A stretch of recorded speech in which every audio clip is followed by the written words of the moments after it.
Assalamu alaikum everyone. Welcome back to our past paper session. Today we are going to solve P1 from October, November 2025, variant 1-1. So let's quickly start with our paper. So the first question says that what is the function of the plant cell wall? Option A says that to control the loss of ions from the cell. So it's basically a function of cell membrane, not the cell wall, because cell membrane is a partially permeable membrane which controls the movement of substances into and out of the cell. Second option says to control the movement of glucose into the cell. Again, is the function of cell membrane. So not a correct option, not a correct option. Option C says to prevent evaporation of the water from the cell. So it's not the function of the cell wall or cell membrane. It's basically the function of the Vixi, cuticle, and epidermis.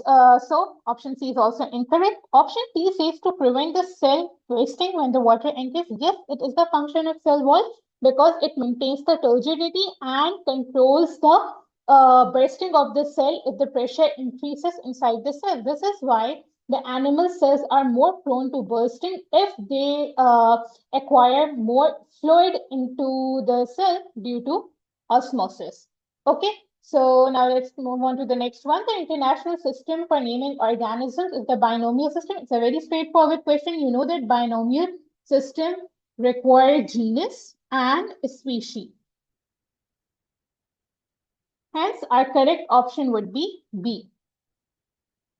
Third question says a student draws 6 different arthropods found in woodland. When constructing a dichotomy ski, which question should be used to separate the arthropods 2, 5, and 6 from arthropods 1, 3, and 4? So let's first, सबसे पहले हम खुद इसको divide कर लेते हैं. 2, 5, and 6, you can see they all have 6 legs, right? However, when we see organism number 1, the arthropod 1, it has many legs, which is obviously a centipede. Then we have 3, and then we have 4. Okay, let me use another colored pen so you can easily identify. So 3 and 4, they both have 8 legs. So you can easily see that they can be differentiated, which are organism 2, 5, and 6 can easily be differentiated from organism 1, 3, and 4 on the basis of 6 leg. Let's go through the options as well. The first one says, does it have a segmented body? It is not a reliable option because all the arthropods have the segmented body. Does it have an antenna? From the picture, you can see that all of the 6 organisms have the antenna. So again, it is not a reliable option. Having a 6 legs can be a correct option because organisms 2, 5, and 6 have the 6 legs. However, 1, 3, and 4 does not. So we can use this dichotomous key. Okay, the option D says that does it have wings? Again, it is not a reliable option because most of the insects will have the wings. Okay, now question number 4 says that contact lenses are placed on the surface of the eye to correct the problems with the vision. One type of contact lens is partially permeable and is normally stored in a sodium chloride solution. The sodium chloride solution has the same concentration as the fluid that covers the surface of the eye. A person makes a mistake and store the contact lenses in the distilled water rather than sodium chloride. So now what will happen? Obviously, if you store the lenses in the distilled water, it means it will absorb the pure distilled water. And when you place it on the surface of the eye, which has higher concentration of sodium chloride and it is more concentrated as compared to the water in the lens, so what will happen? The water will move from the lens to the eye fluid due to osmosis, which is the movement of water from higher water potential to the lower water potential, right? So now they're asking which pair of statement describe what happens. So water from the eye fluid enters the contact lens by osmosis. No, obviously this is incorrect because water moves from higher water potential to the lower water potential in osmosis, right? So The correct statement would be that water leaves the contact cell as it had the higher water potential due to being placed in the distilled water. And then they enter the eye fluid by osmosis because eye fluid has the lower water potential, or in other words, you can say it is more concentrated. So obviously, when the contact lens will lose the water, it will shrink. So the correct statements are 2 and 3. Obviously, the contact lens will not swell because the contact lens is transferring the water to the eye fluid. So the correct option would be C. Question number 5 says, which process involves the movement of molecules against a concentration gradient? So you know that diffusion, osmosis, and transpiration, they all are what? They all are passive process which involves the movement from the higher gradient to the lower gradient, which is down the concentration gradient. However, active transport is the process which is an active process. It requires ATP. Why? Because it moves the molecules against the concentration gradient. Easy stuff. Now question number 6. Many reactions in cells are dependent on the enzyme activity. Which statement about the enzymes is not correct? Okay. So let's quickly go through the statements. Option A says that they are protein molecules. Yes, this is correct. They catalyze the biological reactions. Yes, that's also correct. They remain unchanged at the end of the reaction. That is also correct. Now the last statement says they have active sites which are same shape as their substrate. This statement seems a little correct. However, it is not completely correct because you should remember that active site shape is complementary. It's not identical. There is a key difference. Okay, they are not identical. They are not the same. However, they are complementary. That is why they fit into each other like a lock and a key. Remember, the shape of the lock and the key are not same. They are complementary to each other. So, if there would have been the word complementary, then it would have been correct only. So, due to the use of the word same shape, this statement is incorrect. Hence, option B is correct. Moving on to the next one. Which changes occur in the air spaces of a green leaf on a sunny day?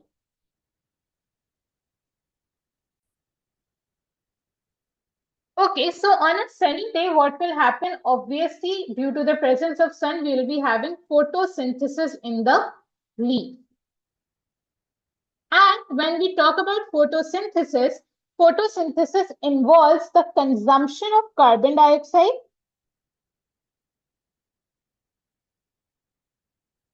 right? And when carbon dioxide combines with water, it will produce glucose and oxygen.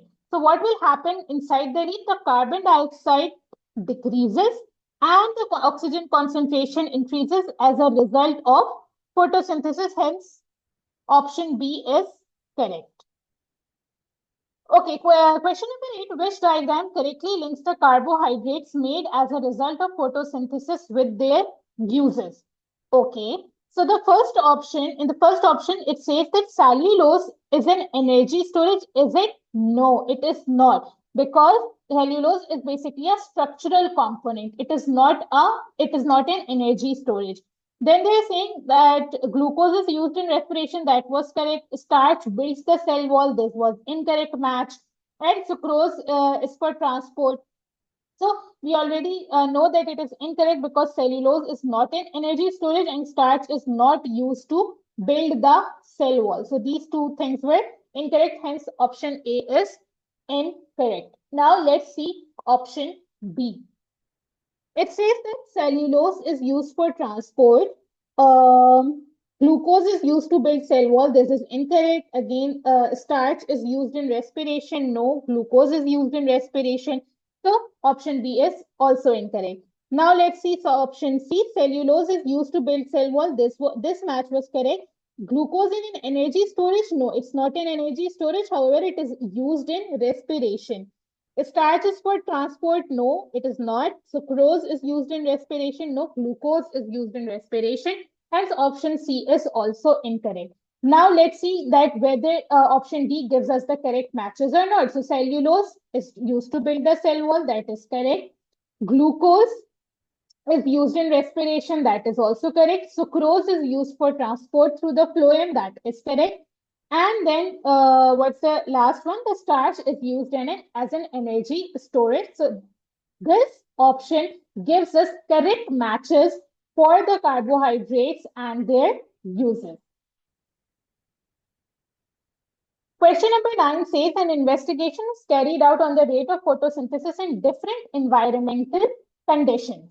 The graph shows the results, okay, which conditions could have produced the curve R. So you can see different curves at different conditions, and you need to identify the condition for R. So you can see that at S, the carbon dioxide concentration is 0.04% at 20 degrees.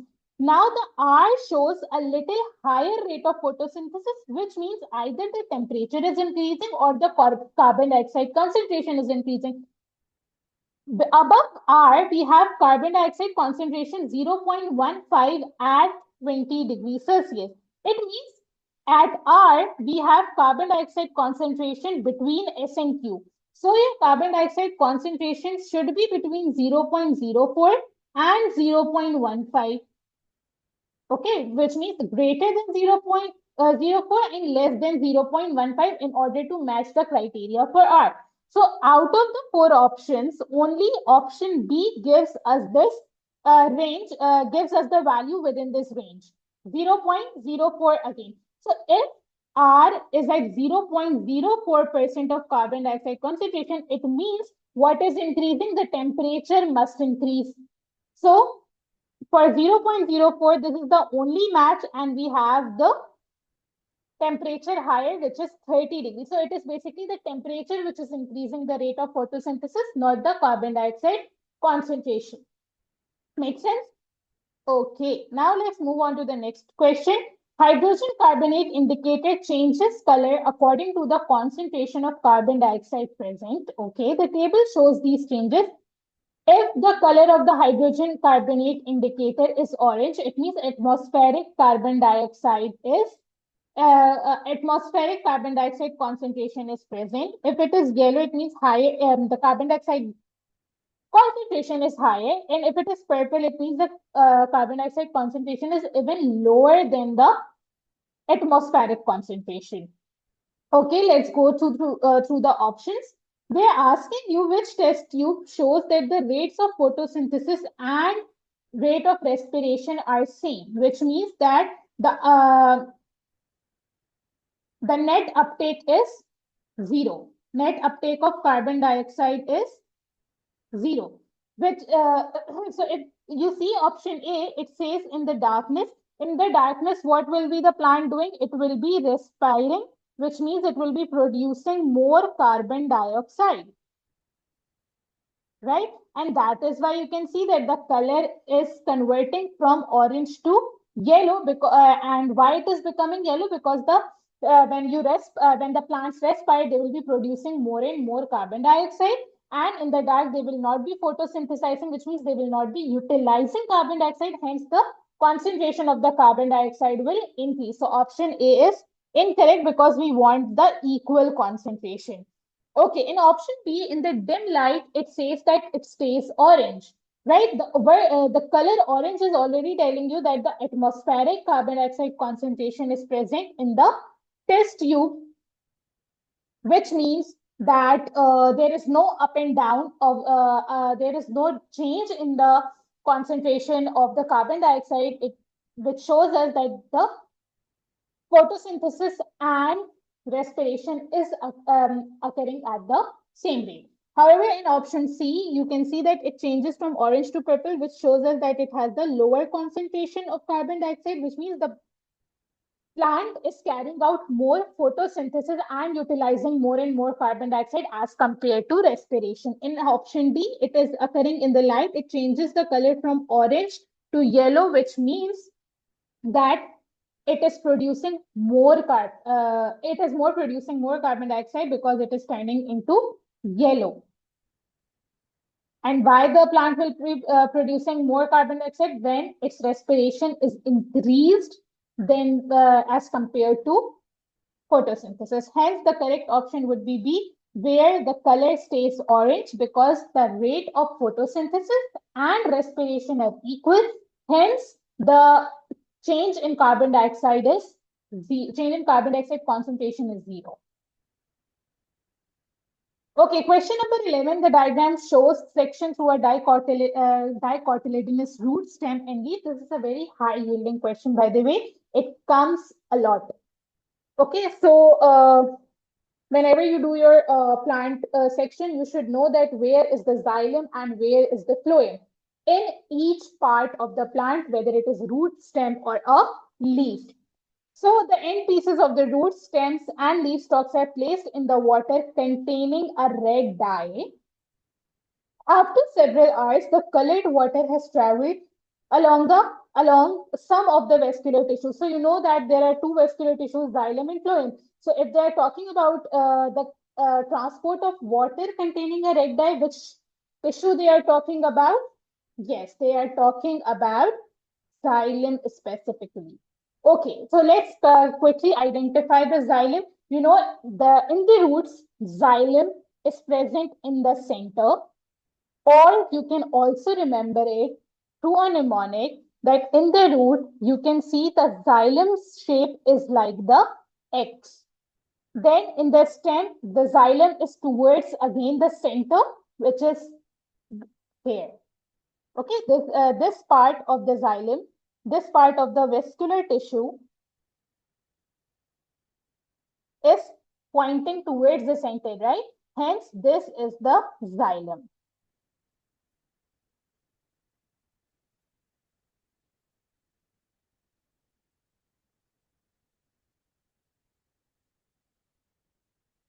So in the root, number 1 was the xylem. In the stem, number 4 is the xylem. In the leaf, number 5, which is this part, because see, number 6 is phloem. This is the sign of the phloem. However, this part, which is at the periphery, when we talk about the leaf, the vascular tissue, leaf's vascular tissue, in the periphery, we can see the xylem. However, in the center, we have the phloem. So again, I'm repeating myself. In roots, xylem is in the center. In stem, xylem is pointing towards the center. And in the leaf vascular tissue, the vascular tissue is at the center, right? The periphery part has the xylem and the phloem is present in the center. So the correct option would be B.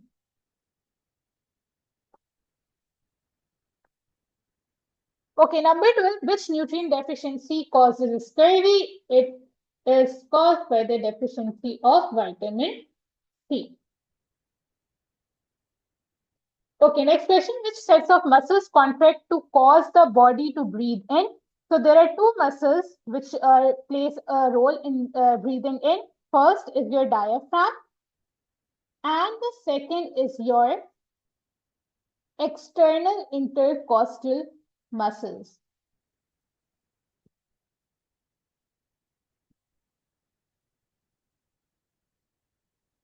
You can remember that for breathing in, we require external, and for breathing out, we use internal intercostal muscles.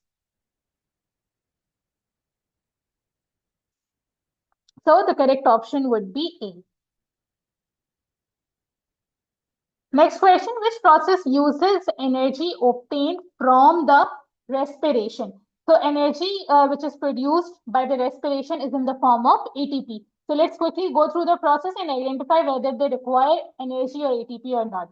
Contraction of intercostal muscles during breathing. Yes, the contraction of the muscles does require ATP. Nitrate ions entering a root hair cell against the concentration gradient. Since the molecules are entering against the concentration gradient, it means it will be requiring energy or ATP. So 1 and 2 both require energy. Oxygen moving from lungs into the blood capillaries. You know this is purely diffusion and diffusion does not require energy. So 3 is not something we are looking for. Number 4 says production of antibodies by the lymphocytes. Yes, the production of antibodies by the cells do require energy. Then number 5, water entering a bacterial cell by the osmosis. Osmosis is again a passive process, hence it will not be requiring energy. So 1, 2, and 4 are the processes which require energy. Now let's move on to the next question. During vigorous exercise, lactic acid builds up in the muscles. Blood leaving these muscles will have a higher concentration of lactic acid. Which process removes most of the lactic acid from the blood? Okay, so when we talk about the metabolism of the lactic acid, first it goes to the liver and gets broken down. It is not excreted through sweating. It is not expired through breathing. It is, the last option says that it is oxidized to release energy in the muscles. Yes, it is correct, but it is not it does not remove the most of the lactic acid. The liver is basically the main, organ which plays the role in removing the lactic acid. Number 16, the table shows the mean rate of blood flow through the blood vessels. You have been given the blood vessels W, X, Y, and Z. You have to identify on the basis of mean rate of blood flow. So in order to identify them correctly, what you should remember that blood flow is directly proportional to the radius of the vessel. Actually, the formula is radius raised to the power of 4, but you should remember, however, you don't need to remember this formula. However, आप ये कर सकते हैं कि आपने ये बात याद रखनी है कि जो ब्लड फ्लो है वो डायरेक्टली प्रोपोर्शन है कि आपके ब्लड वेसल की जो डायमीटर है या रेडियस है वो कितनी ज्यादा है. अगर ज्यादा रेडियस है तो ब्लड फ्लो ज्यादा होगा, अगर रेडियस कम है तो ब्लड फ्लो कम होगा.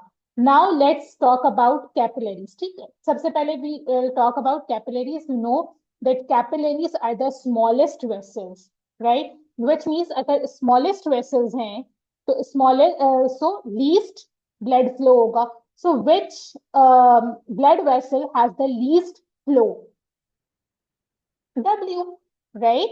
So W must be the capillary. So we can cross out the first two options because in A and B, W is mentioned as artery or vein. We know that W cannot be an artery or the vein. It must be the capillary because capillary is the smallest vessel and it will hence have the least rate of blood flow. Okay, now we are just crossing out options helps you a lot. ठीक है, जितना ज्यादा आप options को take out कर सकते हो कर दो. Okay, it always helps you to reach the correct answer, and this is the most accurate method of doing MCQs, either in O levels or A levels. Okay, let's come back to the topic. Option C and D, right? Okay, now let's see that next rate of flow is 5. It means कि capillary से बड़ी हमें vessel identify करनी है. So either it could be small vein or small artery. Now, you know that veins have the greater diameter as compared to the artery, right? Just a second. Okay, yes. So you know that veins have the greater diameter, hence it will have the greater blood flow. So we can say that small vein could be the correct option here. Then small artery have the smaller, will have the more smaller diameter, hence it will have the smaller blood flow. And then comes the main artery, which has the bigger diameter, and again it will have the highest flow rate.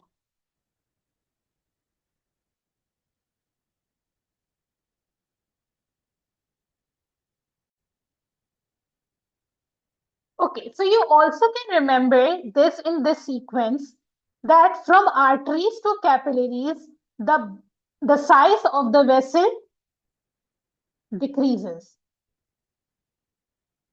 And as the size of the vessel decreases, the blood flow will also decrease because they are directly proportional to each other.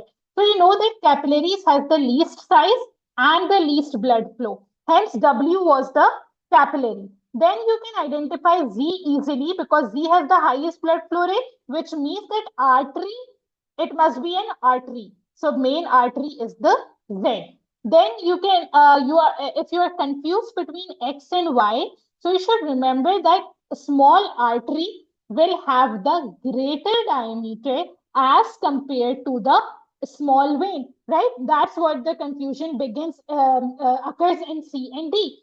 तो जो veins हैं उसकी जो आपके पास diameter है वो कम होती है as compared to the artery. We know that veins की diameter बड़ी होती है, but when we compare it with an artery, the smaller artery will have the greater diameter as compared to the smaller vein, and hence the smaller vein will have the lower blood flow, and the small artery, which is Y, will have the greater blood flow as compared to the vein. I hope it makes sense. If not, you can go back and listen to it. Okay, always remember the sequence, that the size of the blood vessel decreases when we go from artery to small vein and to the capillary.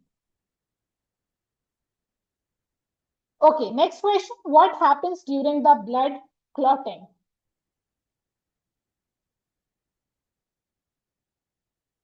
Number one, insoluble fibrin is converted to soluble fibrinogen. No, it's not correct. What happens is that fibrinogen is converted into fibrin. So option A is incorrect. Insoluble fibrinogen is converted into soluble fibrin. This soluble and insoluble thing is incorrect in this, hence this option is incorrect. Then they're saying in option C, soluble fibrin is converted into insoluble fibrinogen. Again, it is incorrect because it's soluble fibrinogen which is converted into insoluble fibrin, which makes the scab on your wound. Okay, number 18 says, which statement explains the association between smoking tobacco and emphysema? So first option is, tobacco smoke can cause mutations in the lungs. Okay, tobacco smoke can lead to the breakdown of the alveoli. So you know that emphysema is basically the breakdown of alveolar walls. Breaking of alveolar walls. So tobacco will be breaking the alveolar walls, which can lead to emphysema. Hence, option B is incorrect. Though these the first option was also correct, that it can cause mutations in the lung cell, but however, it does not relate it to emphysema. Again, tobacco smoke may reduce the growth of the fetus. It is also correct option, but it is not related to the emphysema. And tobacco smoke reduces the amount of oxygen carried by the red blood cell. It is also correct to some extent, but it does not relate it to emphysema. Hence, the other options are not correct. What prevents the pathogens from entering the human body? Okay, antibodies and lymphocytes, antigens and memory cells, red blood cells and lymphocytes. So all these cells come into an action when the pathogen has already entered. What protects your body from allowing to enter the pathogen is the stomach acid and the mucous membrane. Mucus basically in your respiratory tract traps the bacteria, and when you sneeze, it comes out, and the stomach acid kills the bacteria which enter your body through food. Okay. Now, question number 20. A doctor obtains some bacteria from the infected patient. The bacteria are grown in a petri dish containing agar jelly. The bacteria produces a gray coating on the agar jelly. The doctor then adds the paper discs containing different antibiotics. The diagram shows the petri dish in 24 hours. So let me quickly explain the diagram to you. So These are the few antibiotics that have been used on this bacteria, which is gray in color. Okay. So you can say that antibiotic Z does not produce a clear area, which means it is not working on this bacteria. Antibiotic X has produced some clear region, which means it is working to some extent. And antibiotic Y has produced the most white region clear and has cleared the bacteria. It means that it is the most potent antibiotic. What can the doctor conclude about these results? The bacteria causing this patient's infection are not resistant to antibiotic Y, which is a correct option because you can see that antibiotic Y can kill the bacteria and produce a clear region. So option A is correct. Antibiotic X would be more effective than antibiotic Y. We already saw that antibiotic X is less effective because it has produced a smaller white region, which shows the killing of the bacteria. The patient is resistant to antibiotic C, antibiotic C. That is incorrect.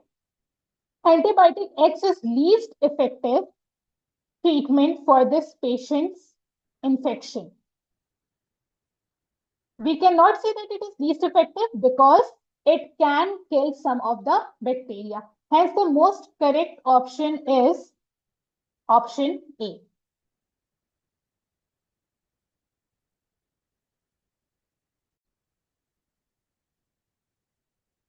Okay, so coming back to option C, many of the students must have thought this option is correct, but it is saying that this patient is resistant to antibiotic Z. We cannot say that this patient is resistant. This bacteria can be resistant to antibiotic Z. That is why it is not able to, the antibiotic is not able to produce its action. So the word patient is incorrect here. That is why option A is correct. Moving on to question number 21. It says that the table shows concentration of 5 substances in the blood entering the kidney and in the fluid entering the nephron and in the urine. Which substances are totally reabsorbed into the blood from the nephron? So basically, after filtration, if the substance gets completely reabsorbed by the nephron, it means that that substance will not be present in the urine as the blood has reabsorbed those nutrients. Okay. So only there are 3 substances which are not present in the urine: glucose, amino acids, and proteins. Okay, so you can see for proteins, okay, glucose and amino acids and proteins are the 3 substances which are not present in the urine. For protein, you can see that it is present in the blood which is entering the kidney. However, it is not present in the fluid entering the nephron, which means it has not been filtered, hence it will not get absorbed. Okay, so that is why we will not consider protein here because it is not getting filtered, hence it will not get reabsorbed. So the substance which has not been filtered will reabsorb in yoga, hence it is out of the option. So we are left with the options of amino acids and glucose because they entered the kidney, they got filtered and then reabsorbed, hence they are not present in the urine. So the correct option would be A. The next question is, the graph shows blood glucose concentration over 6 hours in a day. What is the set point for the glucose concentration shown in this graph? Very easy question. Basically, you can see that there is a crest and the trough. There are highs and lows for the blood glucose concentration. And then there is a median point, right? As you can see on the graph. This is basically the mean point above which the glucose is rising and the glucose is going down. So the correct option for the set point would be 10 arbitrary units. So B is the correct option. Now moving on to the next one. Which hormone can be used to treat diabetes type 1? So what happens in diabetes type 1? That it cannot, that the person cannot produce insulin. So obviously, we will have to give insulin to the person in order to treat him. So insulin is the correct option. Now moving on to the next question. An athlete's resting body temperature is 37 degrees Celsius. After vigorous exercise for 30 minutes, the athlete's body temperature rises to 38.6. The athlete rests for 10 minutes. After resting, the athlete's body temperature is measured again and it has become 37.2, which means that the temperature has gone down. Which events take place in the athlete's body during the 10-minute rest to lower their body temperature? So the first option is arterioles near the skin surface has dilated or contracted. So see, if the temperature is going down, which means that heat has been lost by the body. So if you know that how the heat is lost by the body, you can easily identify the correct option. It means because you know that arterioles, when they dilate, the arterioles which are present on the surface of the skin, when they dilate, they release and more blood, as more blood passes through the dilated arterioles, what happens? The heat is released. So the arterioles must dilate. So we are left with option C and D.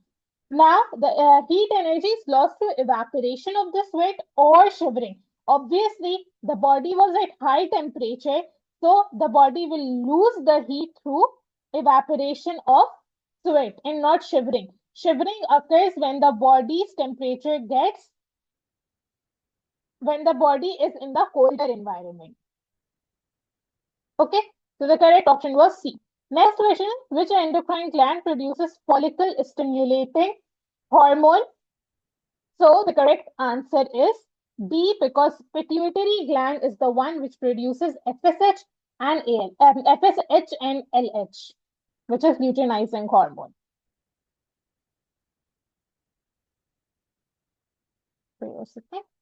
Okay, now moving on to the next one. The diagram shows a plant grown on its side without the light. Which row explains the responses by the roots and the shoots? Okay, so you can see that the root is growing towards the gravity and the shoot is growing away from the gravity. So when we talk about gravitropism and phototropism, so gravitropism is when the growth occurs towards the gravity, and phototropism is when the growth is towards the light. So since the root is growing towards the gravity, it is showing positive gravitropism, and the shoot is going towards the light, which is upward. So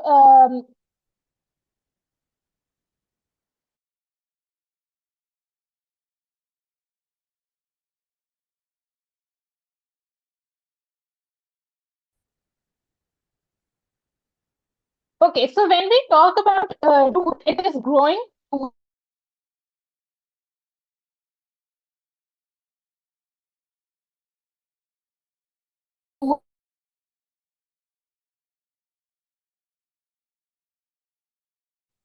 sorry for the disruption. Actually, the mic was being disconnected again and again. Okay, so we are done with the options of roots. Now let's come to the shoot. Now you can see that the diagram shows the plant which grows on its sides without the light, right? So the shoot is growing in the random direction, not in the direction of the light, since there is no light. Hence, we are left with two options: positive phototropism and negative gravitropism. So you know that there is no light, hence it means there will be no phototropism. So since the shoot is growing away from the gravitropism or away from the gravity, we will term it as the negative gravitropism. Hence the correct option would be C. Because the roots are growing towards the gravity, it will show positive gravitropism, and the shoot is growing away from the gravity, hence it will show the negative gravitropism. There is no concept of phototropism here because the question says that the plant grows on the grows without the light. Okay, now moving on to the next one. The tips of the growing shoots of the plant are cut off and placed on the small blocks of jelly which contain no auxins. Small pieces of impermeable clear glass are placed in some of the jelly boxes as shown, jelly blocks as shown in the diagram X. Okay, some of the shoot tips are divided by the impermeable clear glass pieces as shown in diagram Y. After 12 hours, the number of arbitrary units of auxin is measured in each of the jelly blocks and the means shown in the diagrams are calculated. Okay, so this is the tip of the plant which is being provided with the light, and in diagram X they have put the impermeable glass between the jelly blocks, and in diagram Y they have put the impermeable clear glass at the tip of the plant. A student wrote down some conclusions from the results. You have to find that which of the students' conclusions are correct. Okay, so let's see what conclusions have been made. Auxin moves upwards. Auxin moves downwards out of the shoot tip. So you can see that the jelly blocks contains 14 arbitrary units of auxins and 6 arbitrary units of auxin, and in the other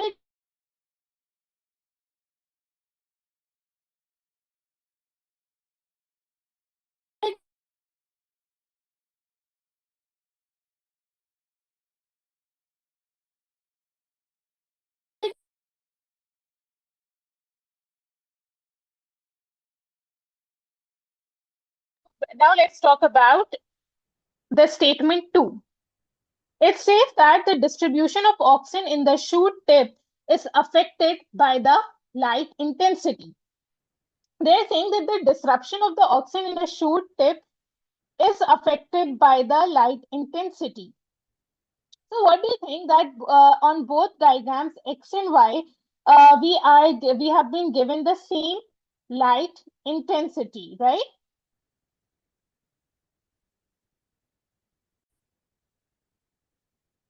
Okay, so you can see that the light has been provided to both of the tips of the auxin in diagram X and Y. लेकिन यहाँ पर आप ये भी observe करें कि जो jelly block है डायग्राम X में, on one side it has 14 arbitrary unit of auxin. However, on the other side it has the 16 arbitrary unit of auxin, which means light from one side caused the unequal distribution in the auxins. Hence, we can say that the distribution of auxin in a shoot tip is affected by the light intensity. Third conclusion is that some auxin is destroyed by the light. When we see in diagram X and Y, the total of auxin molecules is 20 arbitrary units in both diagrams, right? Which means none of the auxins has been destroyed by the light. So option 3 is wrong. Option 4 says that auxin moves from the areas of more light to the areas of less light. So I think it's correct because see, more auxin is accumulated on the 14 arbitrary unit side, which is this one, right? So, and less on the side which was lit by the sunlight. So hence we can say that auxin moves away from the light. You can see that, no? That light is being shown on this side. However, this side has only 6 arbitrary units. However, the side which was opposite to the light, it has 14 arbitrary units. It means auxin moves away from the areas of more light to the areas of the less light. So, so the statements 1, 2, and 4 are correct. Hence, our option B is correct. Okay, now moving on to the next one. Which part of the flower develops into a fruit? Very basic question, that ovary will form the fruit. Okay, now next question. Chromosomes, DNA molecules, and genes are pieces of inherited material with different sizes. Which statement describes the relationship between the pieces of the inherited material. Okay, a chromosome is larger than a gene. That is correct because we know that gene is basically a segment of DNA which is made up of 3 base pairs. For example, A, G, P, right? So chromosome is obviously made up of a lot of genes, hence it is larger than a gene. A gene is larger than a chromosome. No, it is incorrect. Multiple chromosomes make up a DNA molecule. No, multiple DNA molecules make up a gene. That is also incorrect because multiple bases make up a gene and not multiple, only 3 bases make up a gene. So the correct option is A.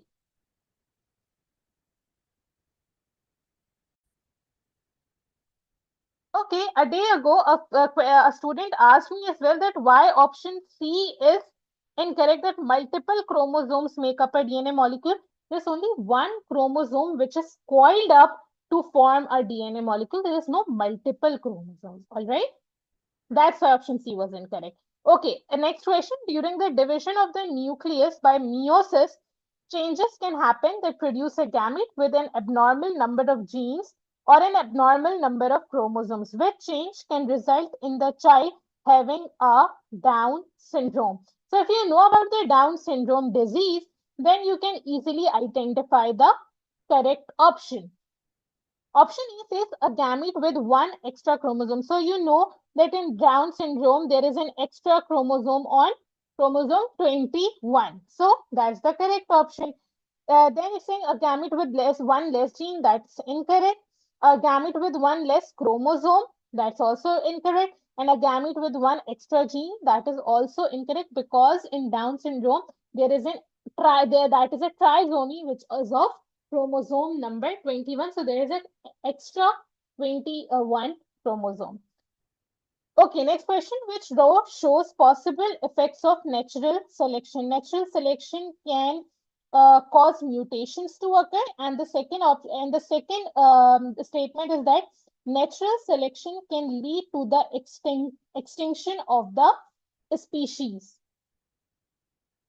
Okay, yes, natural selection can lead to the extinction, and the natural selection can cause mutations to occur. No, because natural selection is a natural process and it cannot lead to the mutations.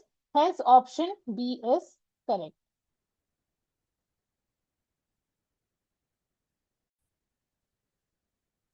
Okay, next question says that all organisms in the species show variation. Some features of different types of variation are listed. Which statements refer to the discontinuous variation? Okay, so first statement is that an example is a body mass. Number two, it says that it has this continuous variation has limited number of possible forms with no intermediates. Then number three says that discontinuous variation has value minimum to maximum and it is unaffected by the environment and is usually caused by the genes only. So first, let's revise about the continuous and discontinuous variation and then we'll solve this question.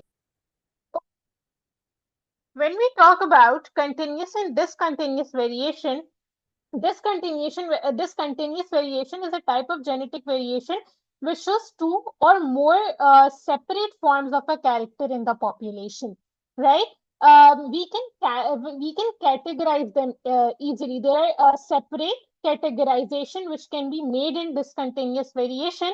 However, it is not possible for the continuous variation, for example, weight, height, and the length of the organisms. There is a specific value for that. However, when we talk about discontinuous variation, for example, we can say the color of the petal, the blood groups of the animals, the gender of the animals.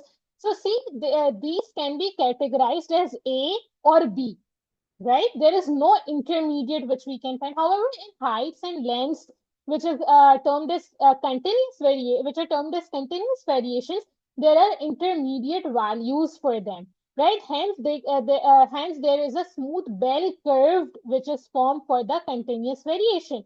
However, when we talk about discontinuous variation, they are categorized easily and there are no intermediate groups. That is why it does not give us a group.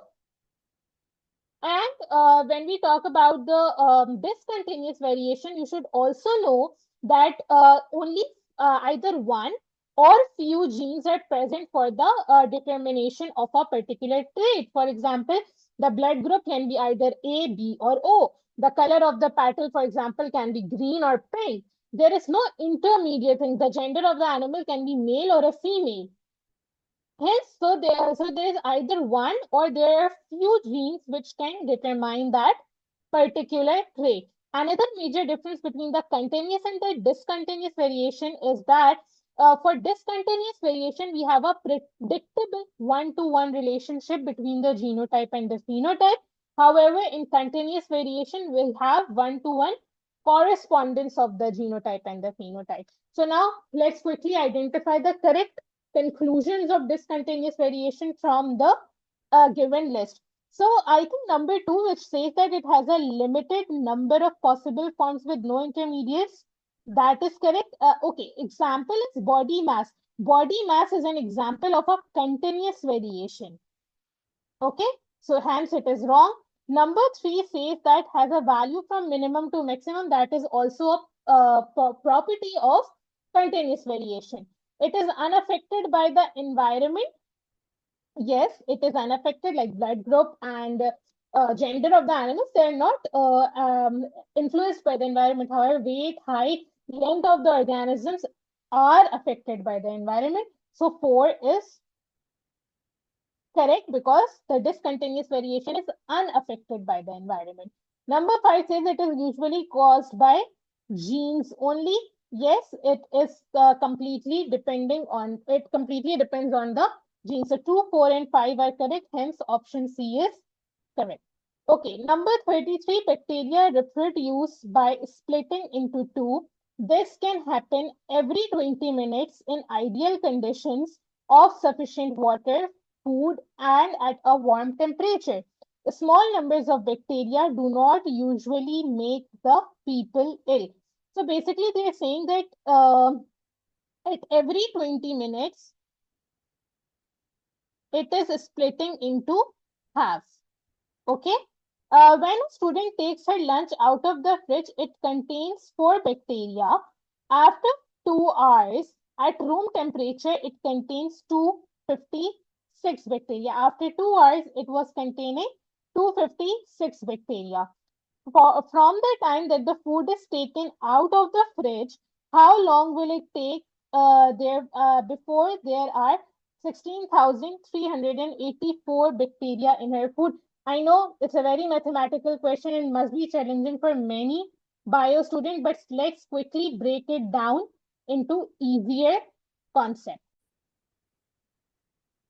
So in the question, they mentioned that in 20 minutes, it was splitting, the bacteria was splitting into half, which means 20 minutes, after 20 minutes, we will be having double bacteria, right? So the doubling time is what? 20 minutes, right? So bacteria doubles after every 20 minutes. So when the second timeline that we have been given is that when the student takes her lunch out of the fridge, it contains 4 bacteria. And after 2 hours at the room temperature, it contains 256 bacteria. So in 2 hours, we have how many minutes? 120 minutes. So in 120 minutes, we'll be having how many doublings? In 20 minutes, we were having one double, right? So in 120 minutes, we will be having 6 doublings. So starting from 4, because when she took it out of the fridge, it was having how many bacteria? 4. So let's count the 6 doublings. Okay. So so the first we have 4. Okay. The next doubling, the first doubling will produce 8, right? Then 16, then 32, then 64, then 128, and then the sixth doubling will produce 256 bacteria, which coincides with the information that they have given. Now we keep doubling until we found the number, how many? 16,384. Okay. So after 256, we'll be getting how many? If we double it, it will become 500. Number 7th would be 512. The 7th doubling. Now on number 8, we will get 1024. Then on number 9, we'll be having 2048. On number 10, we'll be having 4096. And after that, we will be having 8192. And then after that, we'll be having 16,384. So the key was to just double the numbers that you got. So that is 12 doublings, which is total from 4 hours. So you saw that there were 12 doublings, which means, and each doubling was occurring in 20 minutes, which makes it 240 minutes. So 240 minutes can be converted into hours, which is equal to 4 hours. Now the next question, again a bit mathematical concept. An investigation is done to find out how effective different biological washing powders are at the digesting protein. Okay. For equal sized cubes of cooked egg white, protein are cut and their masses are measured.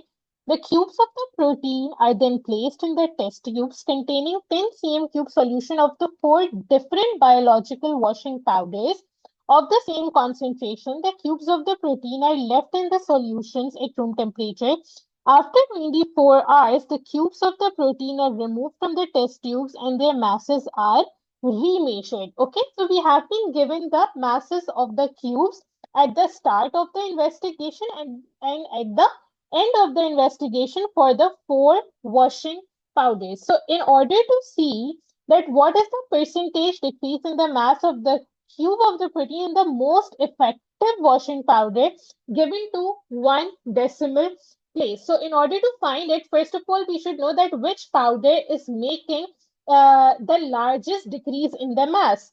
So for powder 1, we have 10.2 at the start of the investigation and 8.3 at the end of the investigation, which makes the difference around 1.9. For the second powder, our difference is 2.3. For the third, we have the difference 2.0 grams. And for the last one, we have the difference of 1.8 grams. Right?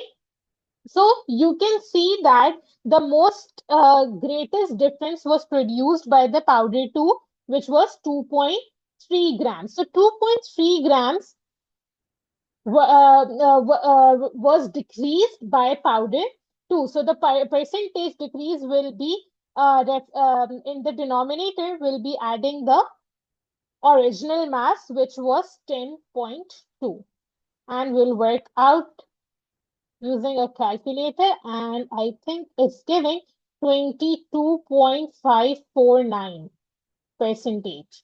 Okay, so we have to give it to 1 decimal place, so it will become 22.5, hence C is the correct option. Yes, okay, now let's move on to the next. Which enzyme is added to the fruit to aid the juice production? So basically, they're asking about the enzyme which is added to the fruit to help the juice production. So obviously, pectinase is the enzyme which is used to aid the juice production. And why not the other options are correct? Because you know that for producing juice, we have to break down the fruit. And for breaking down the fruit, we have to break down its cell wall. Other enzymes are not able to break down the cell wall. Only pectinase is the enzyme which can break the plant cell wall in order to soften the tissue and to produce the juice. Okay, the next question is asking you, the diagram shows a food web. Which organism is the in the food web are the primary consumers? So you know that primary consumers are the ones which feed upon the plant. So in the picture, you can see that insects and the worms are the primary consumers. Out of the options, plants, small birds, and small mammals, insects is the correct option for the primary consumer. The next question is, the processes listed occur in living organisms in a food chain. The processes they have shown are excretion, photosynthesis, and respiration. Which processes would result in the loss of energy from the food chain? Obviously, during the excretion, there is loss of energy. During respiration, we have the loss of energy. However, in photosynthesis, energy is created. Right? Energy is made in the form of glucose. Hence, the correct option would be B, which is excretion and respiration. Now, moving on to the second last one. Trees in a forest need a constant supply of nitrates to continue growing, because you know that plants incorporate nitrates to make proteins. The diagram shows some of the stages of the nitrogen cycle that provide necessary nitrates. Which stage in this cycle is not brought about by the living bacteria? Now let's see the first option, that nitrogen in the air is being incorporated into the soil. So it is solely dependent on the bacteria which incorporates the nitrogen from the atmosphere into the soil. Next option, next step is nitrates in the soil is converted into the nitrates in the plants for growth. This is something that plants carry out themselves. This is not something carried out by the bacteria. Let's see the other options. C is saying that dead organic matter in the soil is converted into the ammonium compounds in the soil. Again, this is the process of decomposition, which is again carried out by the bacteria. We have to identify which was not being carried out by the bacteria. The last one, ammonium compounds in the soil are converted into the nitrates in the soil. Again, this is the function of the nitrifying bacteria. So hence it is also incorrect. So the correct option was B. This is the correct option because it did not involve the bacteria. The last question says, what is the method of conserving fish stocks? Okay, let's quickly go through the all the options. Fishing in the protected areas, fishing with nets with a small mesh size, having closed fishing season, and only catching young immature fish. So they are asking about the method of conserving fish stocks. So out of these options, option C is the best way to conserve the fish stock, which is having closed fishing season, which means that you fish in the certain periods of the season and avoid the breeding seasons of the fish while fishing. Okay, so this is the best method of conserving the fish stock.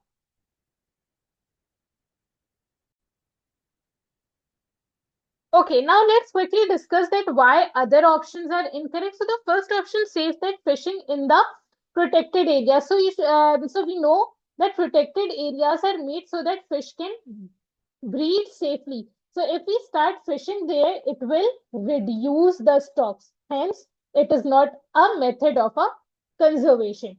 The next statement is that fishing with nets with a small mesh size. So small mesh will small mesh will catch very small and young fish. So they cannot grow and reproduce. Hence, it will decrease or reduce the number of the stock, which we do not want. Then we had the correct option, which was having closed fishing season. So basically, in closed seasons, you stop fishing during the breeding time, as I told you, and so it will allow the fish to reproduce and increase the population. That's why we chose this option because the question asked you about the conservation method. The last option says that only catching young immature fish. It is a wrong one because young fish have not reproduced yet. So the population will decrease again. So it's the wrong option.